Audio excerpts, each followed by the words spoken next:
আম ভর্তা বানাবো আজকে, এজন্য আমগুলো ছিলে নিচ্ছি সুন্দর করে। আম ভর্তা কার কার পছন্দ সবাই বলবেন। আমের আচার দেবো দেখে আমগুলা ছিলতেছিলাম, দেখি কি আমগুলো একটু নরম নরম হয়ে গেছে, এজন্য এই আমগুলা কুটে ধুয়ে নিচ্ছি। কীভাবে আজকে আম ভর্তা বানাবো আপনাদেরকে দেখাবো। তো দেখতে হলে পুরো ভিডিওটা দেখতে হবে আম মাখা জানতে হলে।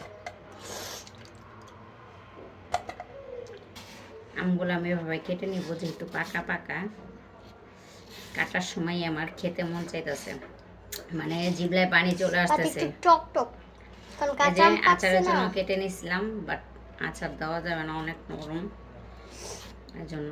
যদি আবার গাছের পাকা হতো তাহলে একটু মিষ্টি হতো না। বড় বড় করে কেটে নিব, এগুলো মাখা দিলেই নরম হয়ে যাবে। তো আম মাখা আমের দিন না খেলে কি হয়?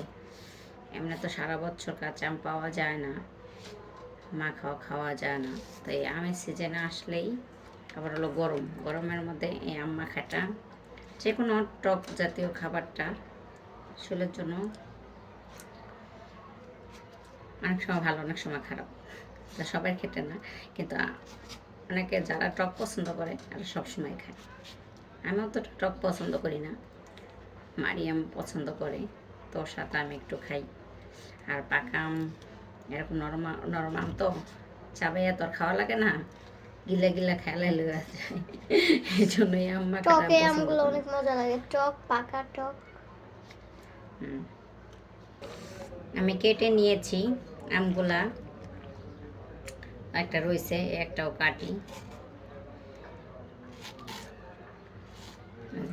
সব আমগুলো আমার কাটা হয়ে গেছে, দেখছেন কি লোভনীয় লাগতেছে, এখনই খাইতে মন চাইতেছে। এখন আমি কাঁচা মরিচগুলা কেটে নিব। মরিচ কেটে নিয়েছি, এখন দিব লবণ। লবণ দিয়ে ভালো করে মরিচগুলো ডলে নিব, যাতে একদম মরিচগুলো নরম হয়ে জুসি জুসি হয়ে যায়। আমটা দেখতে ক্যামেরার চেয়ে রিয়েলে দেখতে একটু লবণই অনেক লাগছে।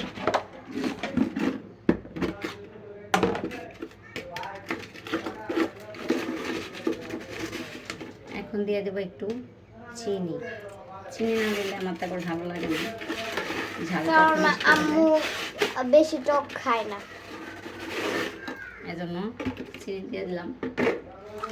চিনি দিয়ে এখন আমি মাখিয়ে নেব। কি যে টেস্ট, কি যে টেস্ট, মাখার আগেই বুঝতে পারতেছি। পরে যদি মেখে দেখো টেস্ট না, তখন ইয়াম্মি দেখতেই দেখা যাইতেছে, যেটা দেখতে সুন্দর এটা খাইতেও সুন্দর হয়।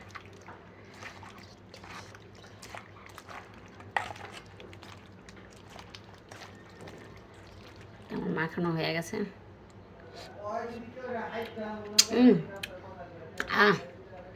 কি মজা।